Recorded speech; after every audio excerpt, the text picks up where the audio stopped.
It is surprising that more European countries do not get together and call for an international peace conference.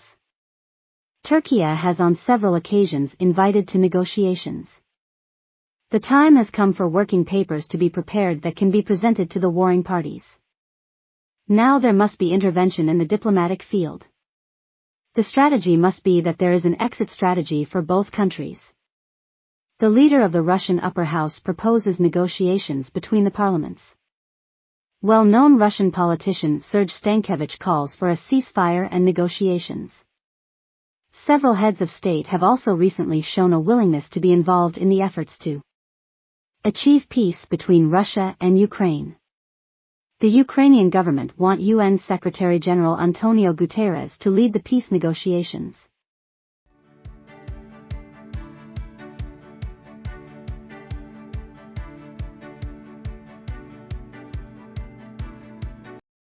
In the conflict between Russia and Ukraine, it is understandable that the country invaded by another country does not want to sit down at the negotiating table. It is also obvious that Ukraine does not want to give up an inch of land for peace. Russia will not be presented with an exit strategy that will enable them to come to the negotiating table. A balanced foreign security. A balanced foreign security and trade policy is based on the normalization of trade with Russia. Ukraine must have extended security guarantees here and now. They must also have a solution model for the financing and reconstruction of their country before they come to the negotiating table.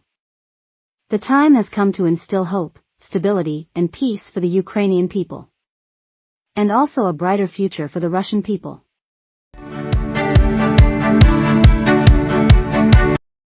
Welcome. Establishment and negotiations in the conciliation institution. With the establishment of a conciliation institution with 12 countries and Russia and Ukraine, it is a format consisting of 12-2. The peace talks will be led by the UN and Turkey will host the talks. Countries that have in-depth knowledge of Russia and Ukraine must of course be part of a conciliation institution. The major European countries France, Germany and Great Britain will also play a significant role. Other countries that have good relations with Russia, such as China and Turkey, will also participate. In addition, Estonia, Poland, Hungary, Italy, Kazakhstan, Norway, Finland, and Denmark must be part of the conciliation institution, so that it is broadly based.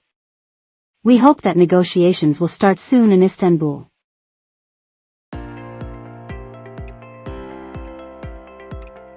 Preliminary peace agreement and grain agreement. 1. The nuclear power plant becomes a demilitarized zone.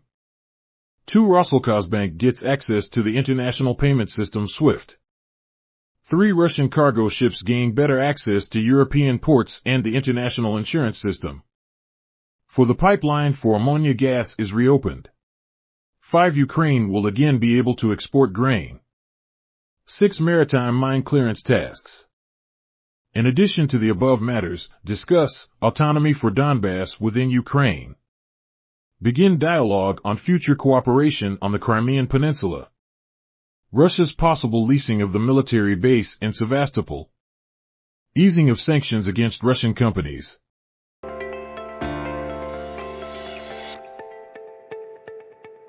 Peace plan in 10 points.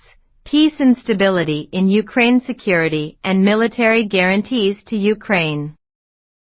2. Reconstruction of Ukraine. Infrastructure and buildings, etc. 3. Minority rights in Ukraine. 4. Special form of government for Donbass in Ukraine. 5. Leasing agreement between Ukraine and Russia on the naval base in Crimea. 6. No NATO troops on Ukrainian soil. 7. No NATO troops close to Russia's borders. 8. Russia's neighboring cooperate to limit military flights at Russia's borders. 9. Security guarantees for Russia. 10. The world community's re-establishment of normal cooperation relations with Russia.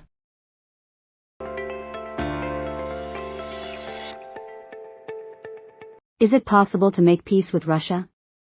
Fundamental new thinking is needed if peace and stability in Europe are to succeed. Both NATO and the EU and Ukraine must give Russia some concessions. Here are some of the areas that might resolve the conflict. Donbass gets autonomy within Ukraine's borders. Russia leases the naval base in Sevastopol. The EU and NATO are drawing up a security guarantee that ensures that military activity does not occur close to Russia's borders. Trade with Russia is normalized.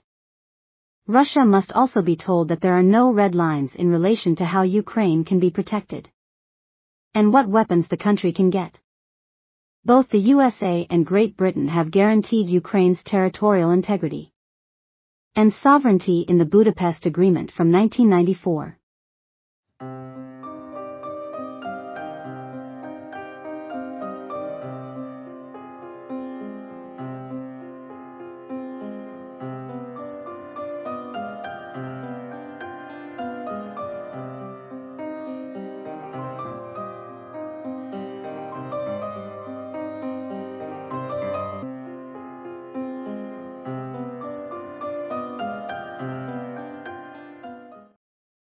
In this video, we have circled several times around the same topics.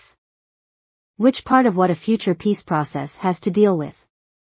The desire is to find a solution that includes an exit strategy for both countries and their populations, including a solution that restores Ukraine's rightful borders before 2014. In order to start peace negotiations with Russia, it would be appropriate if Ukraine changed the wording of the law of July 20, 2022, which states that Ukraine cannot negotiate peace until all Russian troops are withdrawn from Ukraine and before the sovereignty and territorial integrity of Ukraine has been restored.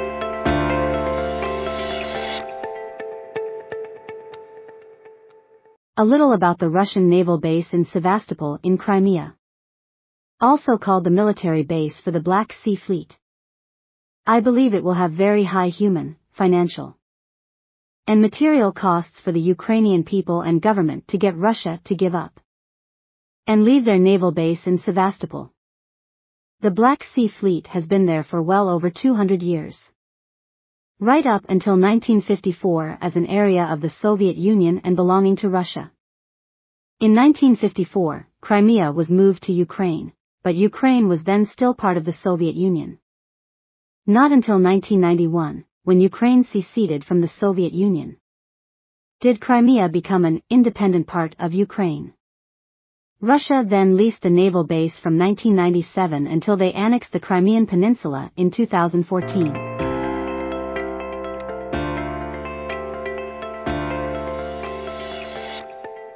When we talk about a conciliation institution and who can be involved, this is only a draft. The conciliation institution can of course also be expanded to include other countries. It is the founder's sincere wish that a permanent international conciliation institution be established, capable of handling all aspects of the conflict between Russia and Ukraine. I have not yet seen any draft that has come up with the proposed solutions outlined here. The world community must stand together to instill in the Ukrainian and Russian people a belief in peace between these countries and stability and coexistence throughout Europe, and where through education, tourism, trade, and cultural measures bridges are built between people, so that we once again have stability, prosperity and cohesion between all states in Europe. Only through cooperation and dialogue can we build a better world and instill in the Ukrainian and Russian people faith in a brighter and better future.